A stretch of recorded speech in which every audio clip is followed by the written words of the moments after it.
Hello student, dream academy channel पे आपका स्वागत है। पिछले वीडियो में हम कर रहे थे कक्षा 10 की प्रश्नावली 3.4 बहुपद, जिसमें हमने क्वेश्चन 1 और 2 सॉल्व कर लिए थे।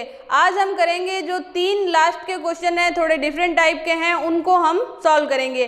तो इससे पहले आज की क्लास स्टार्ट करें, जो भी नए स्टूडेंट है वो चैनल को सब्सक्राइब कर ले, साथ ही बेल आइकन जरूर प्रेस करें ताकि हमारे नए वीडियो का नोटिफिकेशन सबसे पहले आप तक पहुंच सके। तो आइए स्टार्ट करते हैं आज की क्लास।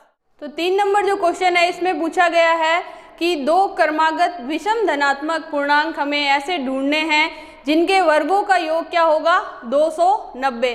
तो सबसे पहले हम देखेंगे कि जिस संख्या को हमें मानना है, यानी कि 2 विषम धनात्मक पूर्णांक, तो उनको हम कैसे मानेंगे कि धनात्मक पूर्णांक को ले हम तो आएंगे 1, 2, 3, 4, ये संख्याएं क्या होती है धनात्मक पूर्णांक।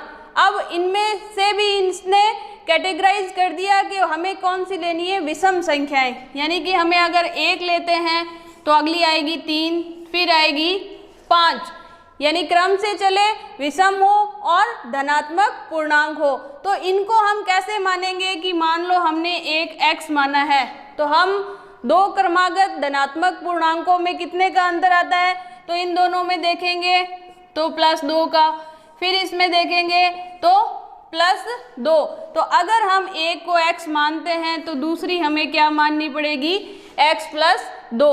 तो यही हम यहाँ सबसे पहले अपने आंसर में लिखते हैं, माना 2 क्रमागत विषम धनात्मक पूर्णांक। एक को लिया हमने x और दूसरा x + 2।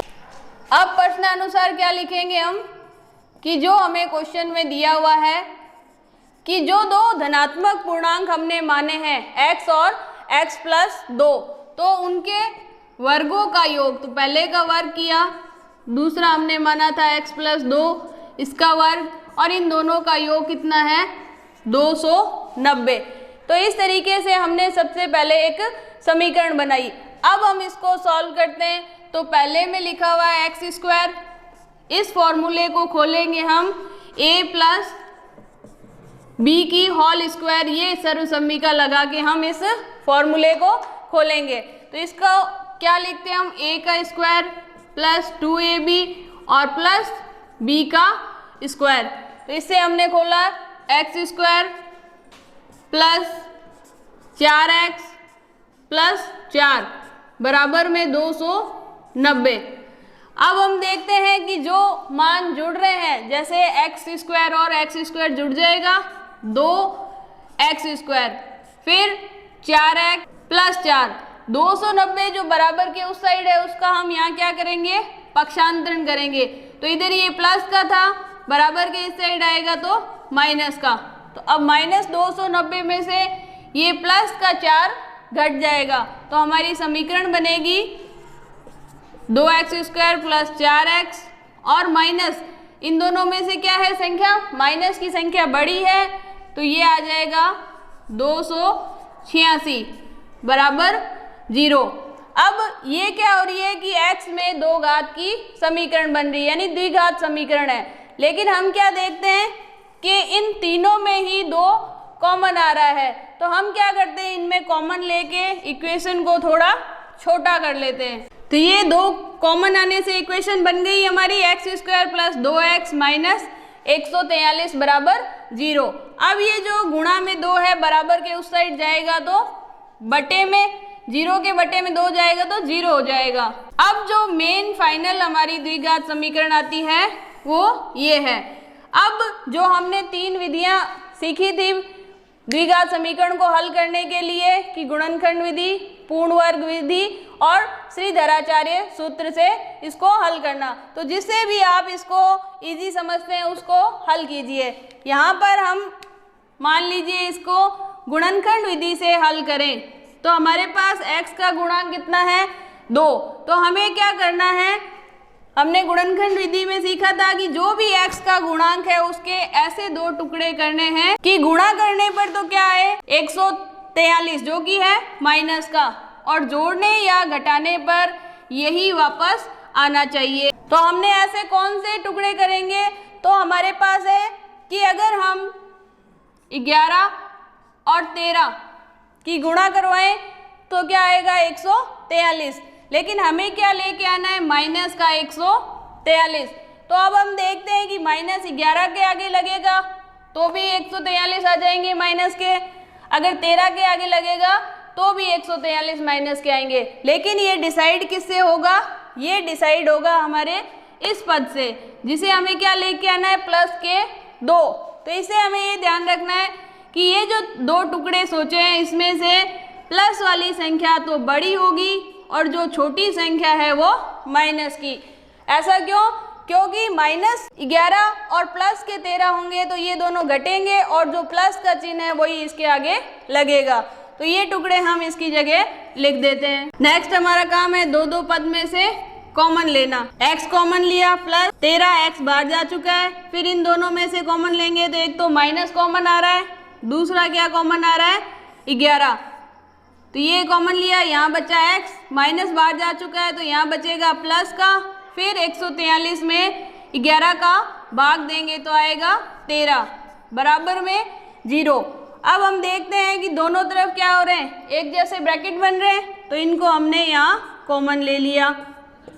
फिर हमारे पास क्या बचा x माइनस के 11 बराबर में 0।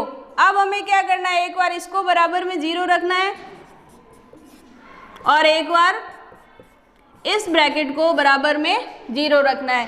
तो इसको 0 रखने पर हमारे पास आएगा माइनस के 13 और इसको रखने पर आएगा प्लस के 11।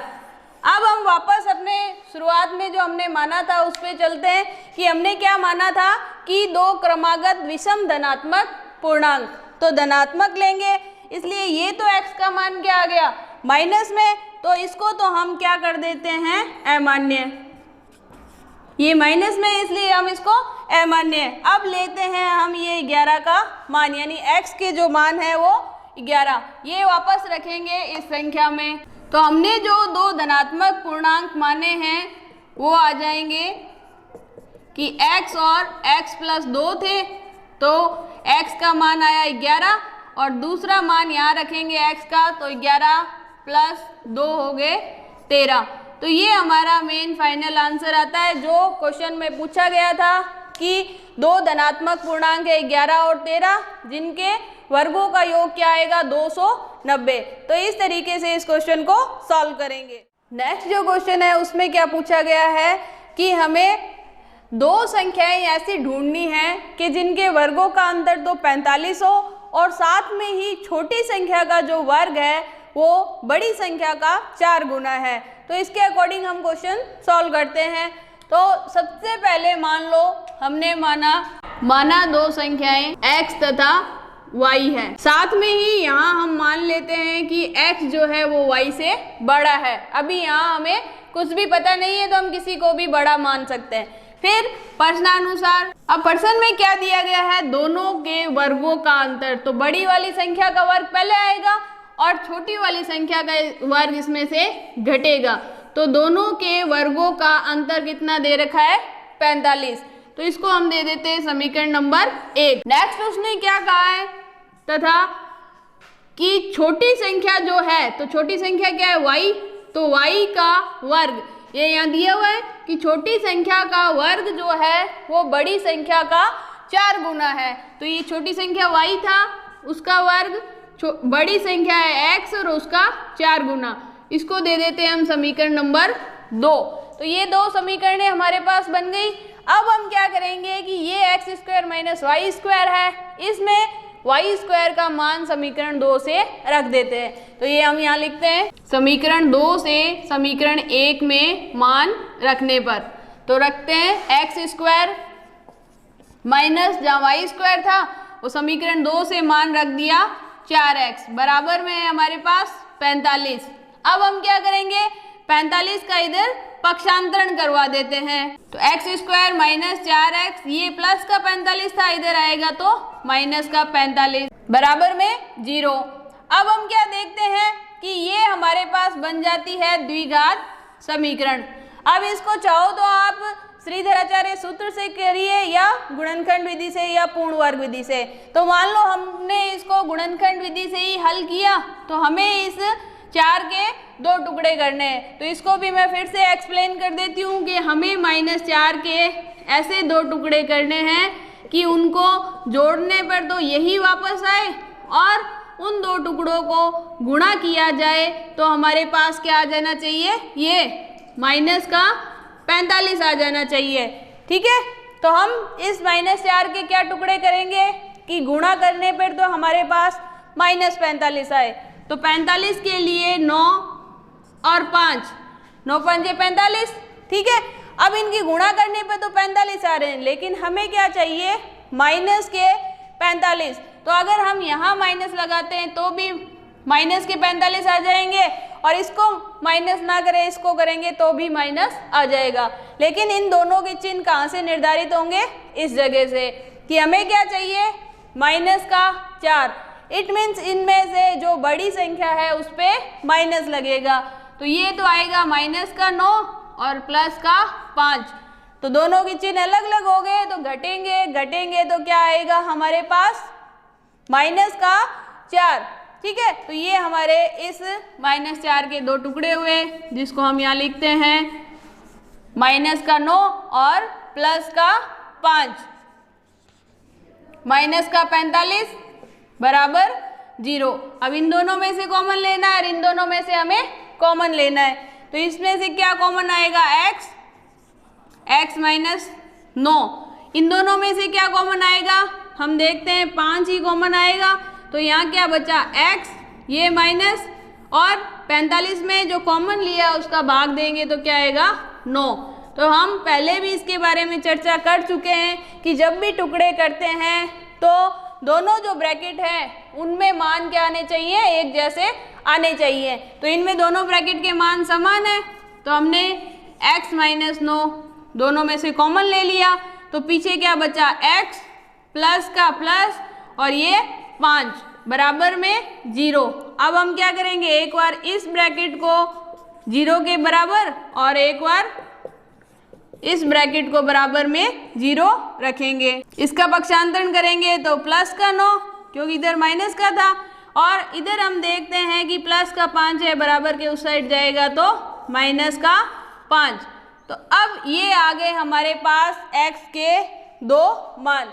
तो मान लो हमने प्लस का मान लिया, तो ये प्लस का मान वापस से कहाँ रख देंगे, समीकरण 1 या 2 में, जिससे हमारे पास y का मान भी आ जाएगा। समीकरण 2 में x का मान रखने पर तो y² बराबर 4 गुणा x, तो x की जगह हम ये +9 रख देंगे। तो 9 रखेंगे, अगर हम माइनस का रखेंगे तो क्या होगा, इसको हम क्या कर देते हैं यहाँ अमान्य। अमान्य का क्या कारण देंगे कि जैसे ही ये माइनस का मान लो x का मान हमने यहाँ रखा तो ये क्या हो जाएंगे, माइनस के 5 और 4 की गुणा हुई तो 20, और फिर उसके हम क्या करेंगे, रख के बताती हूँ मैं, y² 4 गुणा -5, तो ये आ जाएगा -20, और स्क्वायर का पक्षांतरण करेंगे तो वर्गमूल, जिसके कारण क्या होगा, ये माइनस रखने पर जो दूसरी संख्या हमने मानी थी वो क्या आ जाएगी, काल्पनिक आ जाएगी। इसलिए हम इस माइनस के मान को नहीं लेंगे काल्पनिक मान आने के कारण, तो इसलिए हमने ये प्लस का मान रखा है।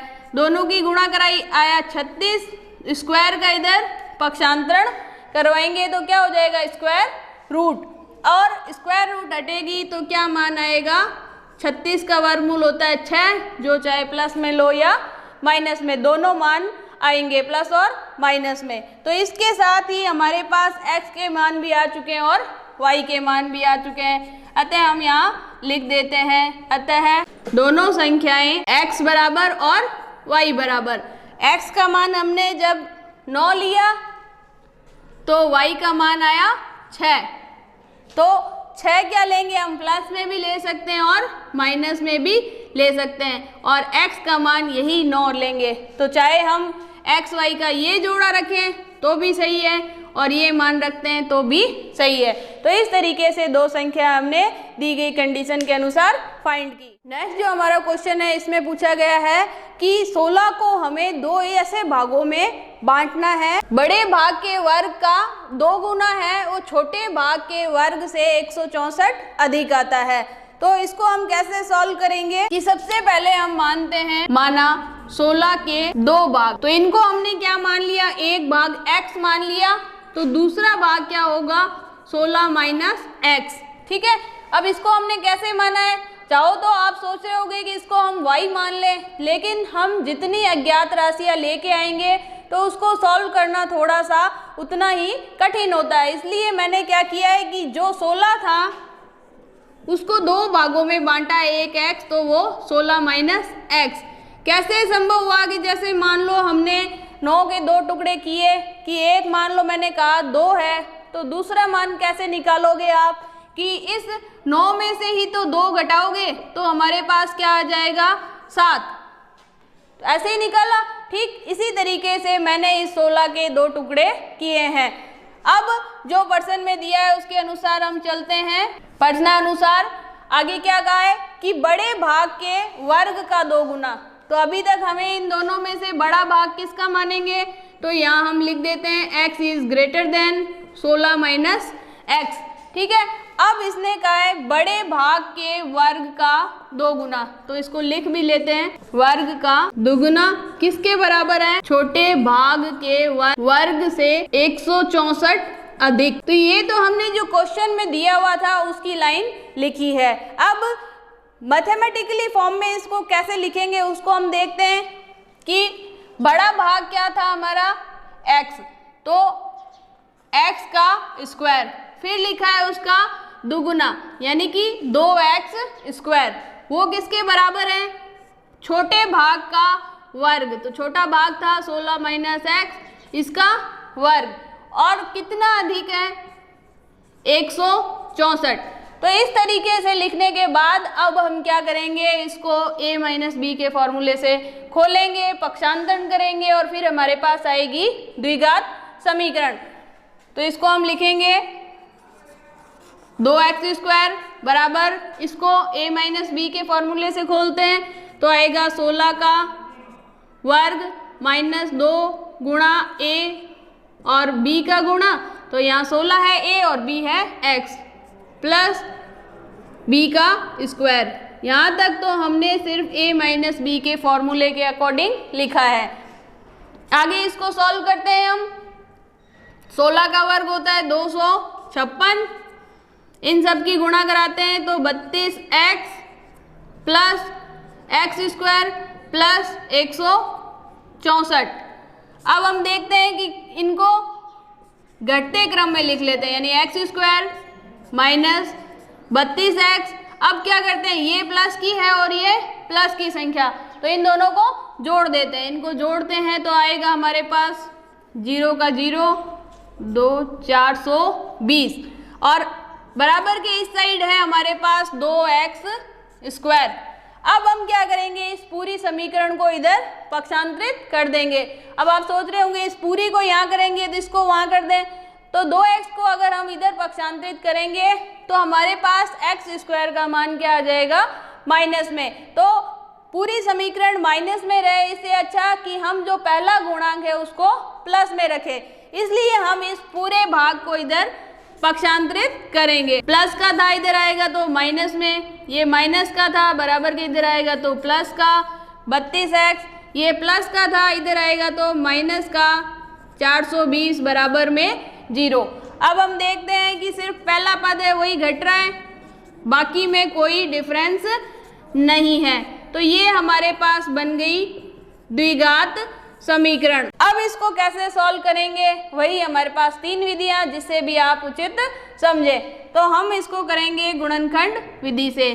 तो 32 के हमें ऐसे 2 टुकड़े करने हैं, तो 32 के क्या टुकड़े करें हम, 42 और 10। तो 42 में से 10 गए तो क्या आएंगे 32, तो हमें प्लस का लाना है, इसका मतलब छोटी संख्या के आगे क्या आएगा माइनस आएगा। तो अब ये x के हैं तो इसके आगे x लगा देते हैं, बाकी समीकरण सेम लिख देते हैं। तो ये इसके दो टुकड़े हो गए, ठीक है। फिर हमारा सेम काम, इन दोनों में से कॉमन और इन दोनों में से कॉमन लेना। तो इनमें से हमने कॉमन लिया है, तो x यहाँ बचा x प्लस का प्लस क्या बचा 42। अब इन दोनों में से कॉमन आएगा तो माइनस आएगा और क्या कॉमन आएगा 10, पीछे बचा x, ये माइनस इस माइनस को कॉमन लेने की वजह से आ गया प्लस, पीछे बचा 42, यानी इसमें भाग देंगे 10 का तो क्या आएगा हमारे पास 42 बराबर में 0। अब दोनों ब्रैकेट कॉमन आ गए तो उनको एक साथ लिख लेते हैं और पीछे क्या बचा x माइनस 10 बराबर में 0। अब एक बार इसको 0 के बराबर लिखना है और एक बार इसको 0 के बराबर में लिखना है। तो ये आएगा x प्लस 42 बराबर 0 और नेक्स्ट x माइनस 10 बराबर 0। तो इसको 0 के बराबर रखेंगे तो x का मान क्या आ जाएगा माइनस में 42। एक तो ये मान आया और साथ में इसको माइनस का 10 है, बराबर के उधर भेजेंगे तो प्लस का 10 आ जाएगा। तो x बराबर आ गया हमारे पास प्लस का 10। तो हम क्या करते हैं कि जो प्लस में संख्या है उसको लेते हैं कि x बराबर कितना है प्लस का 10। तो अब हमने जो दो टुकड़े किए थे उसमें से एक भाग यानी कि x का मान आ चुका है, ये हम वापस से इसमें रख दें तो हमने जो 16 के दो टुकड़े माने थे वो आ जाएंगे। अतः 16 के दो भाग क्या माने थे x और 16 माइनस x, तो ये तो आ गया 10 और ये क्या आ जाएगा 16 माइनस 10 तो आ गया 6। तो इस तरीके से ये दो टुकड़े हुए 16 के। इसी के साथ हमारी जो प्रश्नावली है 3.4 वो कंप्लीट होती है। अगर वीडियो आपको अच्छा लगे तो ज़्यादा से ज़्यादा शेयर और लाइक करें। Thank you.